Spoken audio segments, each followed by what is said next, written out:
This NFL Mailbag is presented by Magic Spoon. If you guys want to go ahead and get cereal, it's 14 grams of protein, 0 grams of sugar, and 4 grams of net carbs. Listen the heck up. Go to magicspoon.com/chat where you guys can get $5 off your very first order. If for whatever reason you can't remember that link, don't worry. Got you guys covered. It's in the description, and it's also going to be down in the comments. This first one's coming in here from Alize Pin.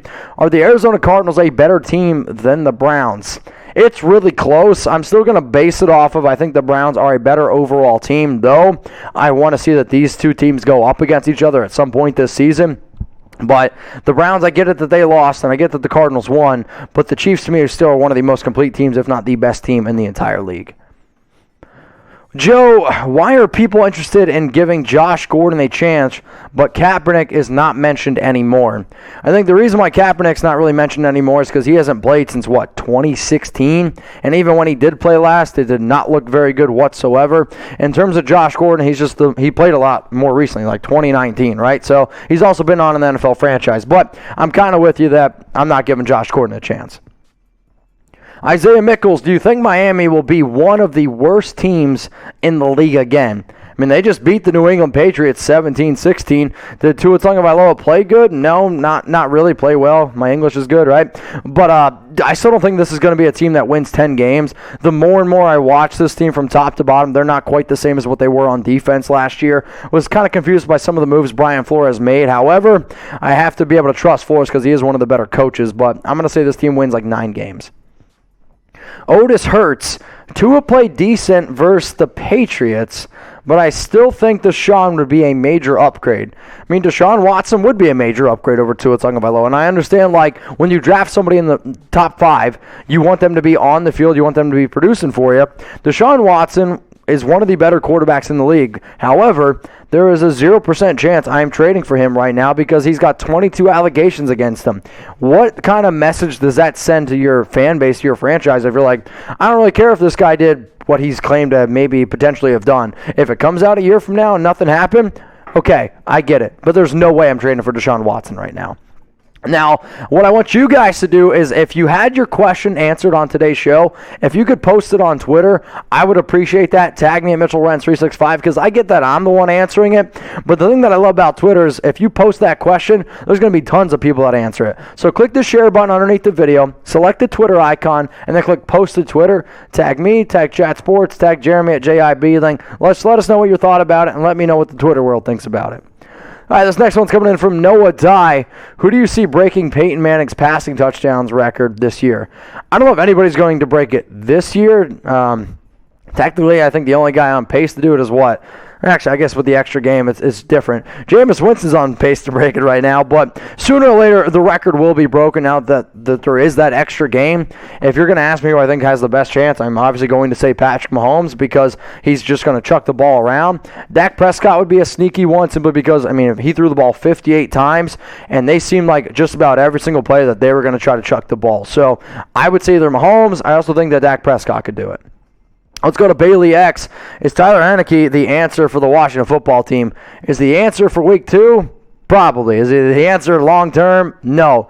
Now, I'll tell you what. If you guys haven't seen the story around Ryan Fitzpatrick potentially hurting his hip, going down a water slide, you need to go check out our NFL Rumors video that we had earlier in the week. It's just an absolutely crazy, crazy story. Here it is. He's out 6 to 8 weeks, but apparently somebody, a water park employee, called into a local Washington radio station claiming he saw Fitz injure himself going down a water slide. That is the most Ryan Fitzpatrick story I have ever heard. So after the first week of the season, right?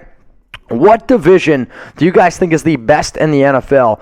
I believe the only 2 divisions in the league that are perfect 4-0, the AFC West is a perfect 4-0, and the NFC West is a perfect 4-0. So let me know. I'm probably still going to lean on the NFC West being the best division, but I do think the AFC West deserves to be up in that conversation. I think the AFC North deserves to be up there as well. All right, this next one's coming in from S&M. Will Urban Meyer be one and done? So Urban was getting some questions this week about the USC job. However, I don't think that he's going to be one and done. What might be a little bit more interesting is apparently he's just rubbing a lot of players the wrong way, giggity, but it doesn't really surprise me simply because Urban's got this kind of mantra about him. He's got this ego about him, and I think he could get away with it with some kids, some high schoolers, some college football players that he's trying to recruit there. Grown men, they don't like that kind of stuff. All right, we got Kyle Dowdery. Do you think that the Steelers are contenders still after the Bills game, considering we have the hardest schedule this year? Do I think that the Steelers are contenders still after the Bills game? I mean, they won that game. If they would have lost, this question might be a little bit different. But yes, absolutely, the Steelers are 100% contenders. If you can beat the Bills the way that they beat the Bills, absolutely.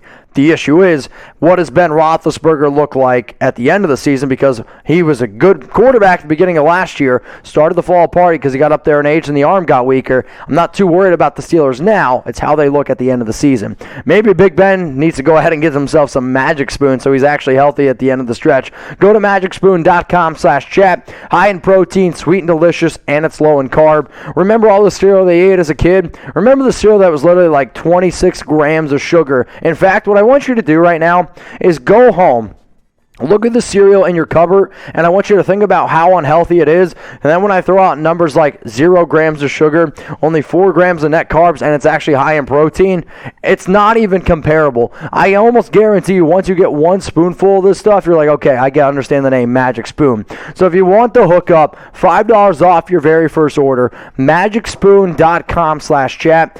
I recommend getting the variety 4-pack. You can get frosted, cinnamon, cocoa. Select one of their 4 favorite flavors. I know peanut butter is a fan favorite as well. I recommend getting the variety of 4-pack. magicspoon.com/chat. Don't miss the offer.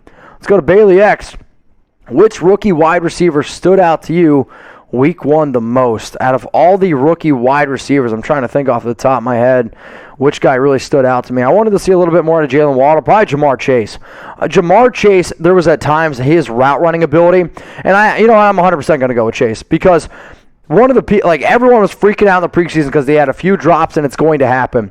He was making defenders see ghosts. So the routes he was running, defenders were like, oh my God, I don't know how to cover this guy. I thought Joe Burrow was super efficient as well. So I'm going to go ahead and say Jamar Chase, even though he was the first receiver taken. What up, Gregory? The Steelers' offense worries me, but the defense makes me feel good about this team. I mean, let's not get it twisted. The Steelers have, I'll say, a top 3 defense right now overall, and TJ Watt, he looks as good as ever. The offense scares me too, simply because the offensive line I still think is a little bit shaky. They lost some key pieces this offseason. Ben Roethlisberger, the arm strength simply not there. They have a good receiving group. I still like Najee Harris, even though he didn't have the biggest game.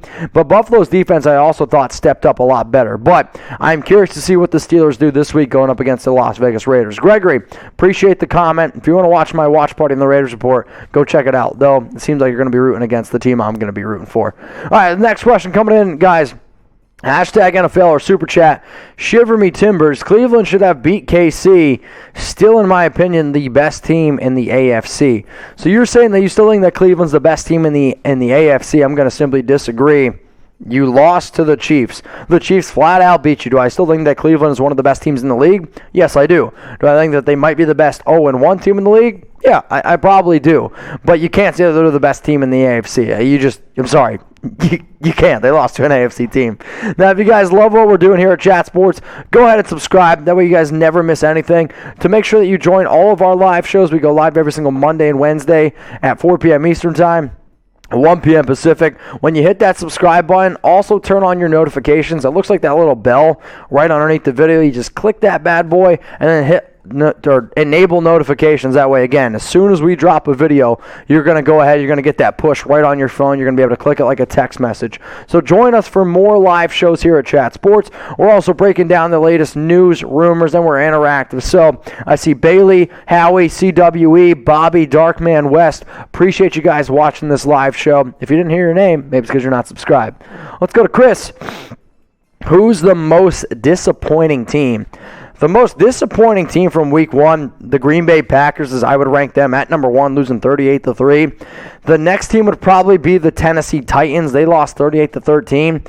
And then after that, I don't really know if it's all that close. I mean, there's a lot of teams out there that I thought could win potential games, or you're hoping other guys can step up.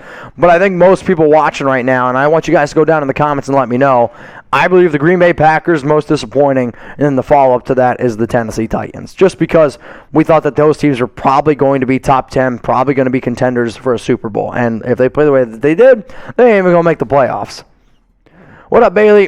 What went wrong for Atlanta against the Eagles? First off, I don't really think Atlanta is all that talented, but I will give the Eagles a lot of credit. I thought their coaching staff totally outcoached Atlanta, but Jalen Hurts played well on the offensive side of the football, and they were just running the ball at will. When you have a quarterback that can do the read option, like Hurts, and be as effective as he was, 7 carries, 62 yards, it makes it difficult on your defense. But Matt Ryan looked a little bit older. It also looked like an offense that was trying to lean a little bit too much on players that, they didn't know too much about. Now, the Eagles, I thought, did a good job taking away Calvin Ridley, but Kyle Pitts needed to do a better job, some of those other secondary receivers, and there was just no running game, no offensive line whatsoever for Atlanta. So that's probably the biggest reason there.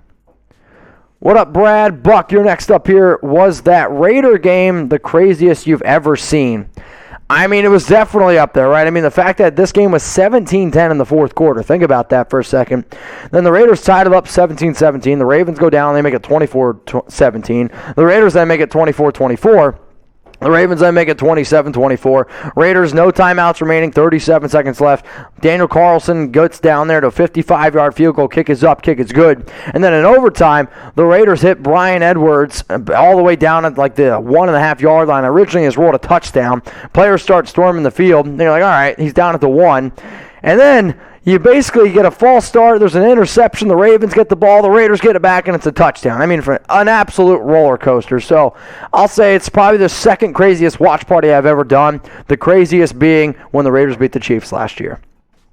So speaking of the Raiders, I do think that they have one of the best, if not the best, NFL fan base, but there's a lot of amazing fan bases out there. If you guys want to check out which really cool video that I think Harrison and Chase did earlier, I believe it was last week, around the craziest sports franchises, or what was it, the craziest NFL fan bases, check it out. Another reason to subscribe, youtube.com/chatsportstv, but I'm going to throw out Raider Nation, and then I'm probably going to throw out Bills Mafia. All right, we got Eric Hernandez Sr. Will Russ finally get respect and MVP votes this season? I don't really think that it has nothing to do with respect. Russ always starts the season off really hot, and then he starts to slow down for whatever reason. Now, it could be an offensive change. It could be teams figuring out what Seattle's going to do. But the fact that he hasn't got an MVP vote, I will agree, is very surprising. But he needs to do it for an entire season. All right, Alize Pin, what's up? Which NFL team are you going live on game day? Which team are you guys going live on game day? Well, we're probably going to be doing more NFL Red Zone style shows. I had a lot of fun doing that this past week in Vegas, so we'll do that. But basically all of our big-time shows, so Cowboys, Raiders, Bears, 49ers, they're going to be doing a lot more live shows around those teams, maybe even the Chiefs as well. Ruben is bad. Are the Texans the worst team in the NFL? No. I mean, I think you got to say the Jacksonville Jaguars are the worst team after losing 34-14. Oliver Clark, who will win the NFC East? Man, this is going to be the last question on today's show. I still think that the Cowboys are the best team in the division despite being 0-1, but the Eagles impressed me. Washington not having Ryan Fitzpatrick, yes, they have the best defense in the division, but the offense scares me long term. And then even the Giants. The offensive line is bad. Daniel Jones stinks, so I'm probably going to go ahead and say the Dallas Cowboys, even though it pains me to say it. All right, guys, if I didn't get to your question, hit me up on IG. I'm losing my voice. I'm sorry. We gotta wrap this thing up. Hit me up on IG, Mitchell Renz 365. The DMs are open. You can ask me anything you want about this show, anything going on with your personal life, anything going on with your favorite NFL team.